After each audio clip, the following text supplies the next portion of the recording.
இல்லை கடகராசியில் பெண்கள் இருந்தால் கூட கணவன் அல்லாத ஒரு நட்பு, ஒரு நண்பர் இருக்கக்கூடிய தருணமும் இருக்கும். அதுலேயும் ஏமாறுவீங்க. இப்போ நல்லவன் யார் கெட்டவன் யார் எல்லாமே நீங்கள் தெரிஞ்சுக்குவீங்க.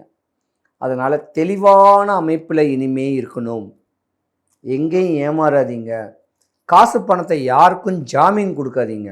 இந்த 2.5 வருஷம் நீங்கள் கொடுப்பீங்க, நோய்க்கு கொடுப்பீங்க, கஷ்டத்துக்கு கொடுப்பீங்க. ஆனால் இன்றைக்கி நீங்கள் மாட்டிக்குவீங்க. இருந்திருந்தா கூட இனி வருங்காலத்தில் தான் குடும்பம், தான் கணவர், தான் பிள்ளைங்க, தான் வீட்டுக்கு மட்டும்தான் நீங்கள் செலவு பண்ணணும். அடுத்த குடும்பத்துக்கு வாரி இறைக்கக்கூடிய தருணத்தில் ஒரு ஜாமீன் போட்டு காசு பணம் கொடுத்துருந்தா வராது.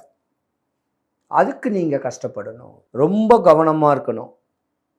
ஏன்னா இந்த 3.5 மாதம் கொஞ்சம் பிரச்சனைகளும் இருக்குது.